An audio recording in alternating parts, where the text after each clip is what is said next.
Yo, what's going on? It's that boy Fred. Welcome back to another video. Now in today's video, we got another anime tier list for you guys, but this is going to be the sequel to the best MC tier list that I made. And if you didn't watch that one, I will go back and watch that one first, then come over. And so, so you get the premise of it. So we basically have a couple of shows here that I've watched, and these are some of the villains throughout these shows. And as we all know, there are more villains than are going to be MCs, so this list is going to be a little bit bigger. And I actually might have to make a part 2 because I have definitely watched a lot more shows than what you see here. Because most of these shows you see here are, the big three: Dragon Ball, Full Metal, some My Hero, some Jujutsu, Demon Slayer. So it isn't a huge list, but there are so many villains. So, I might have to make a part 2 of this. If you want a part 2, let me know in the comment section below. But getting straight into it, starting off with one of my favorite villains, if not my favorite of all time, we have Sosuke Aizen, which is an easy S tier for me. Aizen's presence in Bleach was unmatched and, definitely was superior to anybody else who came after him, and a great deal. Akainu, now as much as I do hate this character, that is a good thing in my opinion. I hate him, and that makes him a really good villain. I will not give him S tier because he has not come back in almost 4 to 5 arcs, 3 to 4, anywhere from 3 to 5 arcs. He has yet to come back, so we're just gonna leave him at A tier for now. If he does decide to come back and make a big presence known, then he definitely can be a S tier villain. Now moving on, next we have the androids, and the androids I also feel are a fairly good villain, but I do feel like they get outshined in their arc, and their their villainous ways are cut short by the cell that eventually shows up. So I think I can put androids in the B tier simply because I feel like they just didn't have enough time to show. But from what we did see in the future arc and in the present, they definitely were menaces to society. Quite literally menaces to the entire society of the world. Alright, next is Big Mom, and I'm not a big fan of Big Mom at all. Even, it's not that I dislike her like I do Akainu. I dislike Akainu because of his, basically, his villainous ways, his him being such a mean character. But Big Mom, on the other hand, I just dislike her mainly because I just don't like her character. So Big Mom, honestly, as a villain, is probably B tier. I will not diss her and give her a C tier because of my true hatred for her character, but I just don't feel like she's as good of a villain as anybody above her. Alright, now moving on to Yhwach. Yhwach, in my opinion, is nowhere near as good of a villain as Aizen, but I will not diss the presence, and I feel like the impact, I feel like Yhwach kind of made the 1,000 Year Below Work arc enjoyable because of his, I feel like his OP-ness made it more enjoyable, if that makes sense, because of how cracked he was as a character, and to see, and hear about the backstories of the Quincy's and all that. I feel like it made Yhwach a pretty cool character. I don't think he's as good as Aizen or Akainu, so I will put him in front of the androids because I do like him more than the androids, but that's about as much as I give him. Broly as a villain, C. Actually, D. Broly's not a very good villain in no movie, in my opinion. He's never been. Goku Black is, I give him above Big Mom. I still think the androids and Yhwach are probably better villains, but Goku Black, if you add in Goku Black and Zamasu, then they could possibly be in front of B tier. Oh Jesus, they could be in front of B tier, but I don't believe they will be A tier.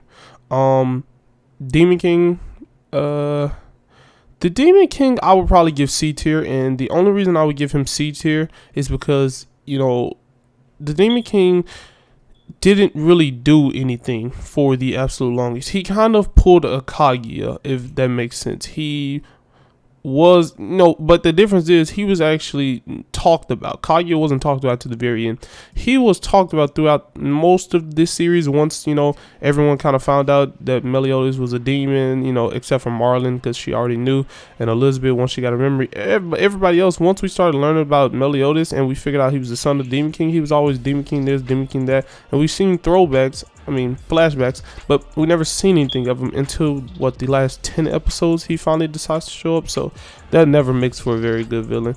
And the only reason I give him above Broly is because he was at least talked about. His presence was, very high. It even scared off the four, angels. The how Mal, and all the Grace users. I completely forgot all their names except for Mal, because he had Sunshine, which Escanor used. So yeah.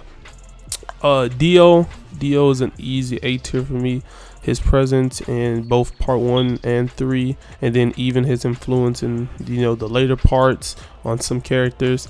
Him being involved in part 6 with whole Poochie's plan, to find heaven. Dio is all around a great villain, and most people already know this, so there isn't much to say there. Dofi, S tier by far. I feel like he was, for the longest, the best villain in One Piece. I do believe there's someone who is in front of him, and I think that makes very clear who I'm talking about. But yeah, Dofi is absolutely goated as a villain. He made Dressrosa 20 times better, because Dressrosa was such a boring and repetitive arc, especially for anime watchers like myself, because I wasn't really into reading manga when I was watching One Piece, which wasn't even actually that long ago. I recently, probably around the time I started this channel, was around the time I finally decided to start watching One Piece. But before that, I wasn't a big manga watcher, so yeah. But yeah, Dofi made that arc 20 times more enjoyable. Kira, A tier. If he had an extra part like Dio, I feel like he could have been an S tier easily, but he's by far the best villain in all of JoJo. So yeah, his presence in part 4, I keep saying presence, but I feel like I'm gonna keep saying that for everybody else, because that's the main part of a villain, is your presence needs to be felt and known. And his was actually not as known. His was quiet. His was very sneaky and weird. But that's what made him so good, because he's out here taking hands and dressing up dead bodies. He was a disgusting villain, which was very enjoyable. Moro. Now here's gonna be the shocker for a lot of people. I think very highly of Moro. I do. I think Moro is personally my favorite, second favorite villain in all of Dragon Ball.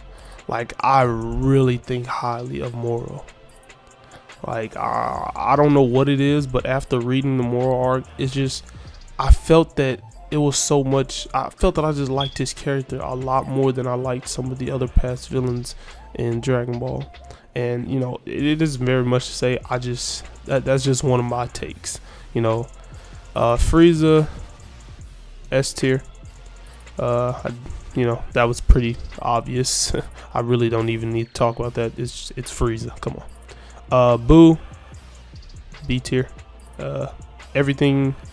I don't like Kid Buu that all. Kid Buu's solid. Let me take that back. It's Majin Buu, the fat one, that I don't think is much of a menace. I believe Super Buu is by far the best Buu. So with Super Buu, he gets B. Without Super Buu, he's either C probably. Enel,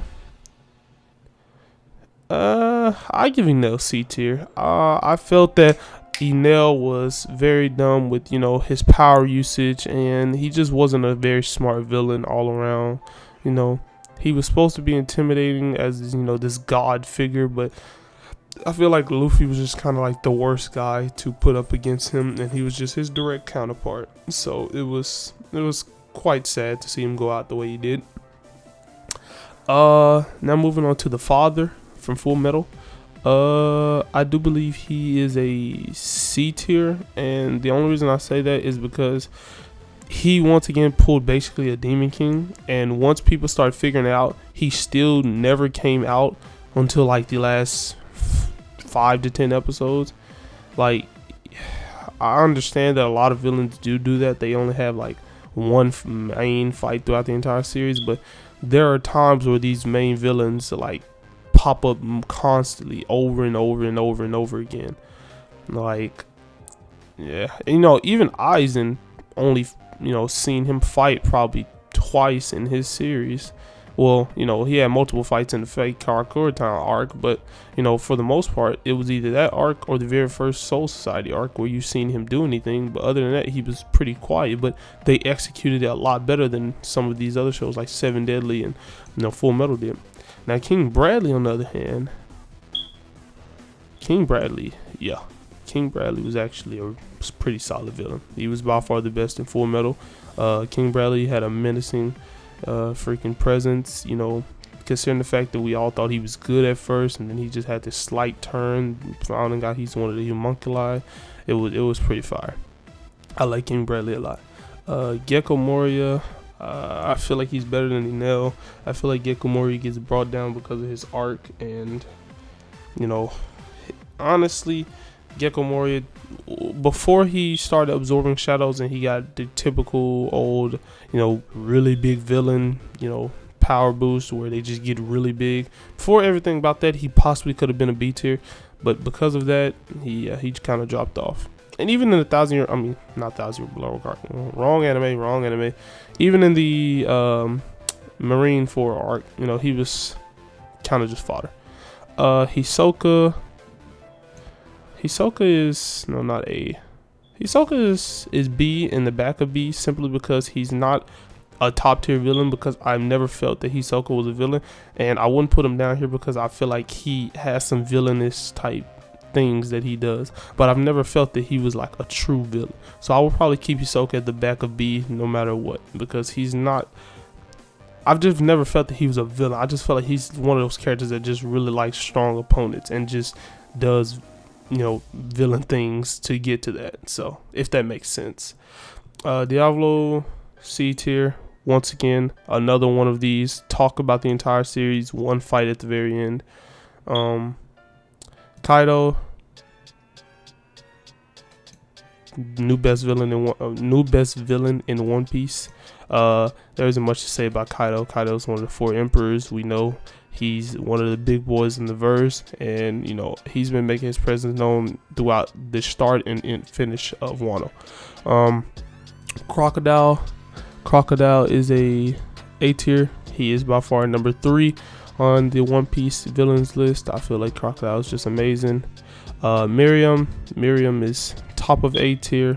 Could crack S tier, but I feel like I just love putting Miriam here because I like his character. Like, he had one really good fight against Netero, and then, you know, he just has all these other moments where he's just being badass, you know. So, you know, Miriam's a very good villain in my opinion. Nothing too flashy about him, you know, but they gave him just enough to make his presence and, you know, his just Black Air Force energy known. Cell,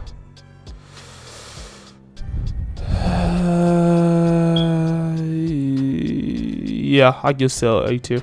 I like Cell a lot. Cell is typically, you know, he's kind of like the villainous version of Goku. The man sat in the ring staring for 10 days, waiting for people to get stronger just so they can pull up and he still beat their ass, man. He's amazing. Muzan, D tier. Suffers from these same cause right here that I very much dislike in villains. Itachi, A tier. Do I put him in front of Cell? I do. Oh, and actually, I put Cell in front of Dio. Sorry. Actually, I put him in front of Crocodile as well. Actually, I put him in front of all these. Okay. Yeah. Itachi, goated. It's not even much to say. Even if you remember my most overrated Naruto character, Itachi's that character. But I never disliked him because of his character. I disliked him because of the way people talk about him. But Itachi as a character, amazing. Kaguya, D tier. She suffers the worst from this same effect that she's the worst. She suffers the worst from this effect that I keep hating on. Obito, S tier. He's my favorite villain in all of Naruto. And, I mean, yeah. Orochimaru, yeah. Part 1, Orochimaru was by far the most scariest character I've probably ever witnessed. And I watched that when I was like 14. I shouldn't have been that scared of a character, but Orochimaru was extremely nerve-wracking. They did an amazing job with his character. Pain, A tier, right behind Itachi. You know, and Pain is just a really good character all around, well written. Him and Itachi both are by far the best two villains in the Akatsuki. Sound 4, not that they were even bad, they just got handled by a whole bunch of kids who shouldn't have been stronger than them, which is fairly disappointing because they were made up to be, you know, Orochimaru's like secret small weapons that should be able to deal with these kids, which they sadly weren't. Modera, also S tier villain. Not very much to say, it's Modera. Mahito, I feel like Mahito has the potential to be a top tier villain, but right now I've only watched the anime, and you know, once I read the manga, which I did get to a little bit, like I got past the Gojo throwback arc, once I get, you know, read a little bit more of that, then possibly he can go higher. Rob Lucci, also B tier. I put him in front of these guys. Rob Lucci is a pretty solid, you know, villain. Him and all of CP0, which is more so what I included in them. They're all really solid.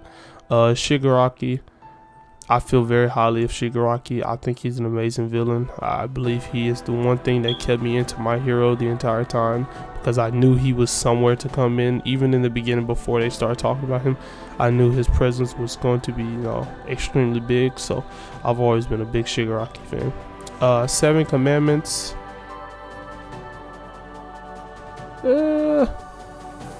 Yeah, I'll put 7 Commandments right here. I like the 7 Commandments a lot. Zeldudis and Estarosa, some of my favorites. And then, you know, I can't remember the Fairy King one.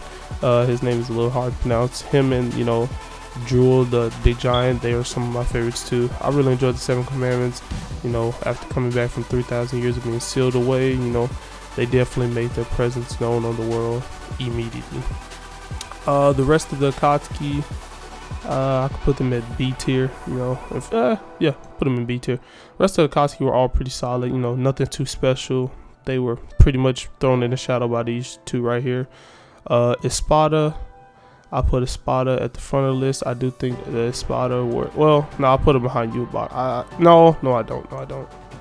Actually, no, I put them in A tier because I believe Grimmjow and Ukiura, and even Stark, I feel, no, not Stark, I meant Baragon, I do feel like those three carry this Espada in villainous, you know, character wise.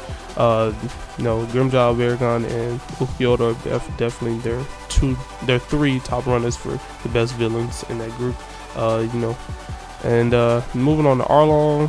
Arlong is probably C tier, the top of it. I give Arlong a solid, you know, run because he's not a bad villain whatsoever.